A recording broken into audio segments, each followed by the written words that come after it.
ይኸው ዛሬ የመኖር የህልውና የቅባት ሰበሱ የሚጋደልበት ምክንያት መድኃኒት አለመቀበል ሞት ነው የሚመጣው። ይኸው ምድሪቱ የምትታወቀው በዚህ ምክንያት ነው። በዚህ ምክንያት ሰው ፍቅር ካጣ ሁልጊዜ ከመገዳደል ነፃ ይወጣል። ኢየሱስ ክርስቶስ የሚያውቅ ግን ከዚህ ውስጥ ነፃ ይወጣል። ስለዚህ ክርስቶስ የልባችን ጌታ ነው። ሆሳዕና በአርያም ለወልደ ዳዊት እያል ለአዳነን ጌታ ልንዘምርልን በጊዜውም አለጊዜው ሲከፋንም ደስ ሲለን ሲመቸንም ሳይመቸንም ልንዘምርለት ልናመሰግነው የሚገባን እሱ ብቻ ነው። ስሙ የተመሰገነ ይሁን አምላካችን። ስለዚህ ሆሳዕና ማለት መድኃኒት ማለት ነው። መድኃኒታችን ራሱ ለኛ የገለጠበት ሆሳዕና ማለት የምስጋና ዕለት ማለት ነው። እሱን የምናመሰግን ከሰማይ ላይ ጋር የምንደመርበት የተወደደ ዕለት ማለት ነው። ጌታ በሁላችን ውስጥ ያለ የሻጭና የለዋጭ ልብ እግዚአብሔር ይለውጠው። እሱ ካልሆነ ማን ሊለውጠው ይችላል? እሱ ነው። የሻጭና የለዋጭ ልብ አይኖራችሁ። ሁል ጊዜ ለፍቅር ብቻ የተነሳ፣ ለስራ ብቻ የተነሳ፣ እግዚአብሔር ለመውደድ ብቻ የተነሳ፣ ለንስሐ ብቻ የተነሳ፣ ስጋው ደግሞ ለመቀበል ብቻ የሚያስብ የእግዚአብሔር ቃል ለመስማት ብቻ የሚያስብ ልብ ሊኖረን ያስፈልጋል። ሆሳዕና በአርያም ለወልደ ዳዊት ብሩክ ዘይመጽእ በስመ እግዚአብሔር። በእግዚአብሔር ስም የሚመጣ እግዚአብሔር የተባረከ ነው። የዳዊት ልጅ በሰማይ ምስጋና ይገባል እያል ዘመናችን ሁሉ በእግዚአብሔር መቅደስ ውስጥ በሃይማኖት ሆነን እንድንዘምር እግዚአብሔር ይርዳል። ያስተማረን የመከረን ቅዱስ እግዚአብሔር ስሙ የተመሰገነ ይሁን። የእመቤታችን አማላጅነት አይለየን። ዘመናችን እግዚአብሔር ይባርክልን፣ ከክፉ ነገር ሁላችንም ይጠብቀን። ከተቀመጥንበት ወንበር ዝቅ ብለን ለጌታ ለእግዚአብሔር የምንዘምር ከቅዱሳን መላእክት የምንደመር ያድርገን። እግዚአብሔር ከመከራ ይታደገን። ስሙ የተመሰገነ ይሁን።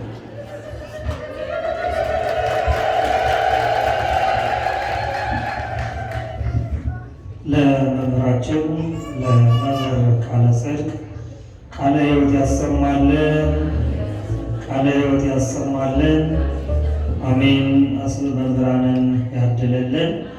የአገልግሎት ዘመናቸው ሁሉ እግዚአብሔር ይባርክልን። እኛም ተረጋግተን ያለምን ሀሳብ ትተን ቁጭ ብለን የሰማነውን ቃል በልቡናችን በአእምሯችን ያሳድርልን። ከዚህ በመቀጠል አባቶቻችን ሊቃውንት ለሌሊቱ አገልግሎት በሩ ተከፍቶ ደወል ተደውሎ እስኪመጡና እስኪገቡ ድረስ ከወንድማችን ዲያቆን ዘማሪ ፍቅሩ ጋር ዝማሬ እየዘመርን ጉባኤያችንን እናስኬዳለን። ዝማሬውን የሚያቀርብልን ወንድማችን ወደዚህ ነው።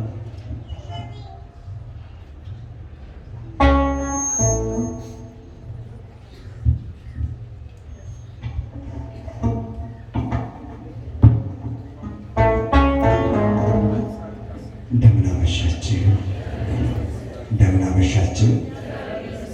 አሜን። እስካሁን ሰዓት የጠበቀን እግዚአብሔር ስሙ ለዘላለም የተመሰገነ ይሁን። ለመምህራችን ቃላት ያሰማልን። በእውነት በሚያምር አንደበታቸው በደንብ አድርጎ አስተምሮናል። ከዚህ የበለጠ በቤቱ የሚያቆየልን እግዚአብሔር ሁላችንም ከተቀመጥንበት ተነስተን እልል እያልን የምትችሉ ከኔ ጋር ዘምሩ፣ የማትችሉ ደግሞ እልል እያልን እግዚአብሔር እናመሰግናለን። ትንሽ እያመመኝ ስለሆነ ነው መምህራችንን አገር የመጣ ሁላችንም እያገዝን እናገለግላለን።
Amen.